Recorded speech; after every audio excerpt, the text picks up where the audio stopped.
প্ৰেক্ষাপটৰ অন্য এটা জৰুৰী খবৰ আপোনালোকৰ বাবে লৈ আহিছো ষ্টুডিঅ' মজিয়াত মই আছো আপোনালোকৰ সৈতে হাৰিদ্ৰা হাজৰিকা 26ৰ বিধানসভা নিৰ্বাচনলৈ কংগ্ৰেছে এতিয়া ৰণদংকা বজাবলৈ সাজু হৈছে বিজেপিৰ যি প্ৰাৰ্থিত্ব কেন্দ্ৰিক সংঘাত সেই সংঘাতৰ মাজতে কংগ্ৰেছৰ এতিয়া শক্তি প্ৰদৰ্শন দেখিবলৈ পোৱা গৈছে সাবুৱা লাহুৱালত অসম প্ৰদেশ যুৱ কংগ্ৰেছৰ উদ্যোগত এতিয়া বিশাল পদযাত্ৰা উলিওৱা হৈছে আৰু এই পদযাত্ৰাৰ পূৰ্বে দিনজয় খেলপথাৰত কৰ্মীসকলে বিশাল দলীয় সভাৰো আয়োজন কৰে কিছু বিশদ তথ্য আছে সবিস্তাৰে উপৰাবলৈ সম্পূৰ্ণভাৱে এতিয়া সাজু কংগ্ৰেছ ৰাজ্যৰ বিজেপি চৰকাৰে অসমবাসীক বিপথে পৰিচালিত কৰিছে কেৱল ইমানে নহয় বিশাল দলীয় যি সভা শাসকীয় দলে ইতিমধ্যে আয়োজন কৰিছে কংগ্ৰেছৰ শক্তি প্ৰদৰ্শনে বিশেষ চৰ্চা লাভ কৰিছে এতিয়া সাবু আৰু লাহোৱাল সমষ্টিত মুঠৰ ওপৰত 26ৰ নিৰ্বাচনলৈ মাজত মাত্ৰ কেইটামান দিন থাকোঁতেই ৰাষ্ট্ৰীয় যুৱ কংগ্ৰেছৰ সভাপতি উদয় ভানুৱে পদযাত্ৰাত অংশগ্ৰহণ কৰি কেতবোৰ প্ৰতিক্ৰিয়া ইতিমধ্যে আগবঢ়াইছে প্ৰাক্তন কেন্দ্ৰীয় মন্ত্ৰী পৱন সিং ঘাটোৱাৰে অংশ লৈছে বিশাল পদযাত্ৰাত বিজেপিৰ বাবে কংগ্ৰেছে প্ৰত্যাহ্বান আনাৰ উপৰিও জাতি বচাও মাটি বচাও শীৰ্ষক শ্লোগানেৰে কেইবা কিলোমিটাৰ কংগ্ৰেছে আজি পদযাত্ৰা আৰম্ভ কৰিছে আৰু কংগ্ৰেছৰ প্ৰতি আচলতে ৰাইজৰ অসমৰ জনতাৰ বিশেষকৈ যি আস্থা সেই আস্থা যেন এতিয়া ঘূৰি আহিছে কিয়নো যথেষ্ট সংখ্যক লোকে এতিয়া কংগ্ৰেছলৈ ঢপলিয়াই যোৱা দেখিবলৈ পোৱা গৈছে বিজেপিয়ে যিকোনো মুহূৰ্ততে হয়তো আচলতে ভয়ংকৰ এক প্ৰত্যাহ্বানৰ সন্মুখীন হ'ব পাৰে কিয়নো বৰ্তমান সময়ছোৱাত বিৰোধী আৰু কংগ্ৰেছ যেনেধৰণে একত্ৰিত হৈ বিজেপিৰ বিৰুদ্ধে তেওঁলোকে যি আচলতে ব্লু প্ৰিণ্ট ৰচনা কৰিছে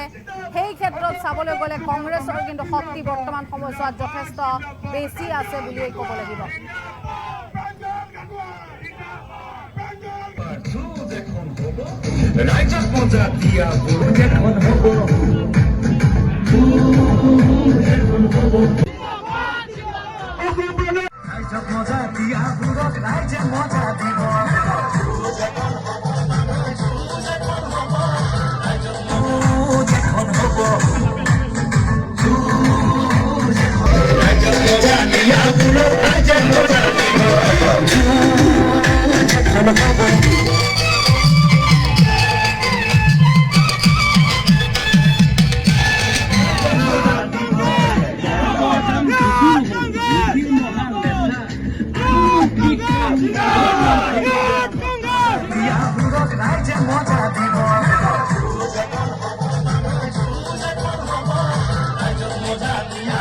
जिस तरह से 5 सालों में और पिछले 10 सालों में बीजेपी ने शोषण किया है असम के लोगों का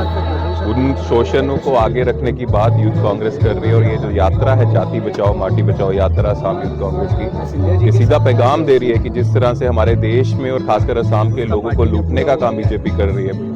वो ज़मीनें यहाँ पे जिस पे असम के लोगों का हक है वो ज़मीनें असम के लोगों से छीन के बाहर के लोगों को बड़े बड़े इंडस्ट्रियलिस्ट को देने का काम यहाँ सोच बीजेपी रख रही है वो हम होने नहीं देंगे कांग्रेसर পৰা আমাৰ আৰু ওলালে ভাল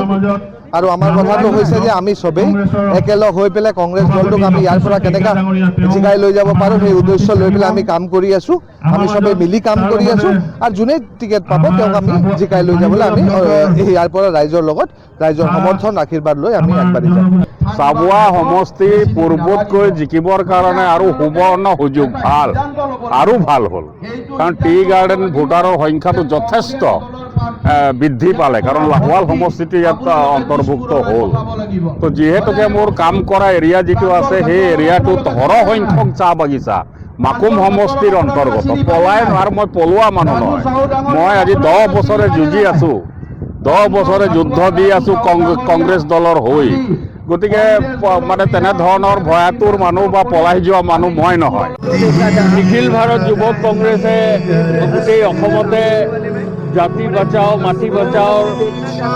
শ্লোগানেৰে এটা সজাগতা পদযাত্ৰা আৰম্ভ কৰিছে এই পদযাত্ৰাৰ মূল উদ্দেশ্য হৈছে যে